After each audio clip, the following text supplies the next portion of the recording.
झलक उस वक्त के बाद, मतलब हमारे बिग बॉस के बाद अभी पहली बार आ रहा है, तो शायद मेरे लिए रुका हुआ था। बिल्कुल, आपके लिए रुका हुआ था।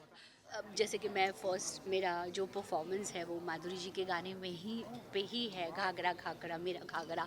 तो मुझे वही डांस से ज़्यादा मुझे वो डर लग रहा है कि एक्सप्रेशन में जो क्वीन है, तो उस उनके डांस पे डांस करना सबसे बड़ा डिफ़िकल्ट पार्ट है मेरे लिए। अच्छी बात है कि सब अपने अपने जगह पे मुझे बहुत ही पॉपुलर और लोग बहुत पसंद करते हैं उनको, तो उस हिसाब से जैसे उनके फैंस हैं वो भी हमको मिल जाए तो अच्छी बात है। तो अच्छी अच्छी कंपटीशन है, अच्छा लग रहा है, पूरा ओवरऑल अच्छा सेटअप लग रहा है क्योंकि मैं हूँ। नहीं, बहुत खास मोमेंट है। बहुत सालों से मैं सोचता आ रहा था कि यार मैं डांस से बहुत दूर होता जा रहा हूँ, डांस छूटता जा रहा है एक्टिंग करते करते, क्योंकि कोई भी किरदार मैंने पिछले 7-8 सालों में जो निभाया है वो सीरियसली डांस नहीं करता। उस शो में या उस फिल्म में या उस वेब शो में बहुत हार्ड हिटिंग रियलिस्टिक किरदार थे।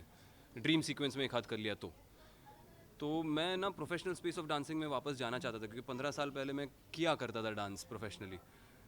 तो वो मौका, वो अवसर, झलक का मंच मुझे दे रहा है। चूँकि ये एक कॉम्पिटिटिव मंच है, कॉम्पिटिटिव प्लेटफॉर्म है, तो आप इसको सीरियसली लेते हो। आप इसको ऐसे ही जाके मैं थोड़ा सा कर लूँगा, एटीट्यूड दिखा दूँगा, स्टाइल मारूंगा, थोड़े लटके झटके दूंगा और हो गया, ऐसा नहीं, इतना लाइटली ये नहीं होता। तो और ग्लोबल मंच है, ग्लोबल ऑडियंस है इसको आज, सिर्फ भारत देश में नहीं तो बाकी देशों में भी इसे फॉलो किया जाता है। वहाँ पे जो हिंदुस्तानी रहते हैं या वहाँ के लोग रहते हैं वो भी इसे फॉलो करते हैं। तो ग्लोबल लेवल पे आपका कंपटीशन बढ़ता है, तो आपको इसको बहुत सीरियसली लेना ही होगा। बहुत ज़्यादा लकी मानता हूँ यार, मतलब that is the best thing that has happened in the last 2 months की कलर्स टीम ने मुझे पूछा कि आप ये करना चाहोगे हमारे साथ, और अगर वो ये अवसर या अपॉर्चुनिटी दे रहे तो उसको मैंने इमीडिएटली ग्रैब कर दिया। बहुत ज़्यादा लकी समझता हूँ। बहुत ज़्यादा मुझे एक अवसर मिला अपने आप को बेहतर आर्टिस्ट बनाने का। ज़्यादा मतलब अभिनय हो, मेरा शरीर हो, मुझे समझ में आया कि मैं कितना अनफिट हूँ जब मैं डांस करना शुरू कर दिया। कि सिर्फ जिम में डंबल्स उठाते हैं हम लोग, लेकिन बॉडी जकड़ती जाती है, मसल स्टिफ होते जाते हैं। तो वो सारे खुल रहे हैं अभी एक एक करके। कई कई सारे मसल्स जो कोमा में चले गए थे, जो जिंदा है पता भी नहीं था, तो वो सारे जाग रहे और एकदम से नॉक नॉक कर रहे कि भाई कहाँ से, हाँ अभी हिलना शुरू हो गया। तो वो एकदम से ऐसे लग रहा है कि अरे बाप रे तू भी है, हाँ आजा आजा बेटा। तो वो सब दर्द कर रहे हैं, पेन कर रहे हैं। समझ में आ रहा है कितने अनफिट है हम। और पूरी युवा पीढ़ी को बताना चाहूँगा, आप जिम में जाते हो, डंबल्स उठाते हो, लेकिन यार आपको स्ट्रेचेस करें। 1-1.25 घंटा मेरी जो पार्टनर है रोम, वो मुझसे स्ट्रेचेस करवाती है रोज़। पसीने छूटते हैं, आंखों से आंसू निकल आते हैं। कुछ भी डिप्लोमेटिकली नहीं बोल रहा हूँ मैं, क्यों आपको बताता हूँ। एक जज ये ऐसे हैं जो सिनेमा को पूरी तरह से समझते हैं, उसको एस्थेटिकली समझते हैं, उसको प्रोडक्शन वाइज समझते हैं, उसको मार्केटिंग वाइज समझते हैं। तो वो एक कलाकार को जज करने वाला है बैठ के, जो सिनेमा के दिग्गज है, सिनेमा को पूरी तरह से समझते हैं और बनाते हैं। दूसरी जो है वो इंडिया की आज तक की सबसे या दुनिया की सबसे बेहतरीन अदाकारों में से एक है, वैसा ना कोई हुआ है, ना है, ना रहेगा। तो उनके पर्सपेक्टिव से वो अभी एक कलाकार को देखने वाले, एक आर्टिस्ट को देखने वाले। और तीसरी जो है, जो डांस टेक्निकली इतना परफेक्ट करती है कि आप डांस अपनी एनर्जी में या कनेक्ट में मार लो, लेकिन वो बारीक से बारीक चीज़ टिप के आपको बताएगी यार तेरा वो टो का टिप था ना वो सीधा नहीं था, तेरा हाथ का लाइनिंग गलत रहा वहाँ पे।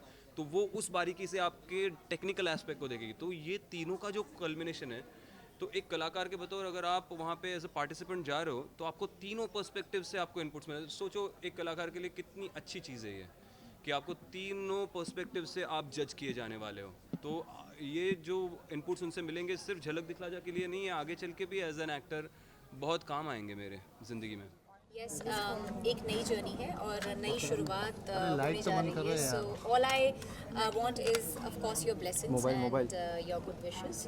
और more than excitement, as with all the projects I am pretty nervous as well, क्योंकि this is like a new arena that I will be entering into. और मेरे लिए नया एक्सपीरियंस है, मेरे लिए एक नई शुरुआत है। I am looking at it as one of my maybe the first and the newest projects that I'll begin again. So yeah, बिल्कुल need your blessings. बिल्कुल हो रहा है Panel आपके of लिए। judges is just amazing. एक तरफ जहाँ पर multifaceted करण जौहर सर है, दूसरी तरफ the hot sensation of nation Nora Fateh, and of course the ultimate diva Madhuri ma'am है. To perform in front of ये them, film window. it is something that is